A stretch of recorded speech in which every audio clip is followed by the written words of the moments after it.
আরজিকর হাসপাতালের ঘটনার প্রতিবাদে শুক্রবার বিকেলে ধূপগুড়ি চৌপথি এলাকায় প্রতীকী পথ অবরোধ করল বামেরা। এদিন বিকেলে শতাধিক কর্মী সমর্থকরা বেশ কিছুক্ষণ জাতীয় সড়ক সহ এশিয়ান হাইওয়ে অবরোধ করে। এদিনের মিছিলের নেতৃত্বে ছিলেন জয়ন্ত মজুমদার, রাজকুমার রায় সহ প্রমুখ নেতৃত্ব।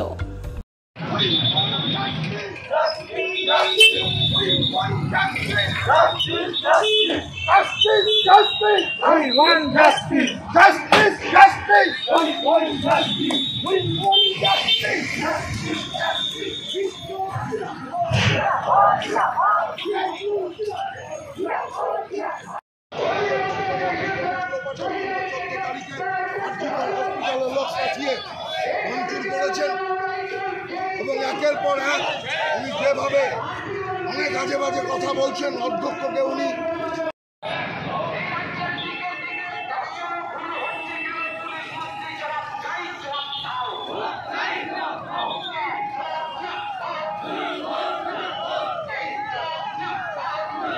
শান্তি শৃঙ্খলা বজায় রাখবে।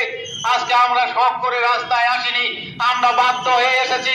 আমাদের ঘরের মেয়েটি ডাক্তার হতে গিয়েছিল, ডাক্তার হয়েছিল, তারপর দেখাবে। তাই আমরা আপামর জনগণের কাছে আবেদন করি, পুলিশ প্রশাসনের কাছে আবেদন করি যে ঘটনার প্রকৃত বিচার হোক, প্রকৃত দোষী গ্রেপ্তার। আপনারা জানেন যে আরজিকর হসপিটালে যে ন্যাক্কারজনক ঘটনা, তারপরেও মুখ্যমন্ত্রী সেই অধ্যক্ষকে মিছিলটা আগামী আপনারা ধীরে ধীরে লাইন করুন। মেডিকেল কলেজে হচ্ছে তাকে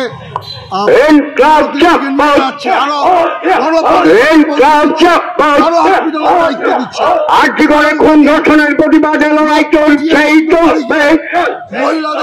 ডাক্তার খুনের প্রতিবাদে সারা রাজ্য জুড়ে লড়াই চলছেই চলবে। দোষী ক্রিমিনালদের আড়াল করা হচ্ছে কেন? রাজ্যের মুখ্যমন্ত্রী, স্বরাষ্ট্রমন্ত্রী জবাব চাই, জবাব দাও। এই জবাবের দাবিতে লড়াই চলছেই চলবে। আরজিকর হাসপাতাল ও মেডিকেল কলেজে ডাক্তার খুন ধর্ষণের প্রতিবাদে রাজ্য জুড়ে লড়াই চলছেই চলবে। পথে আছি, পথে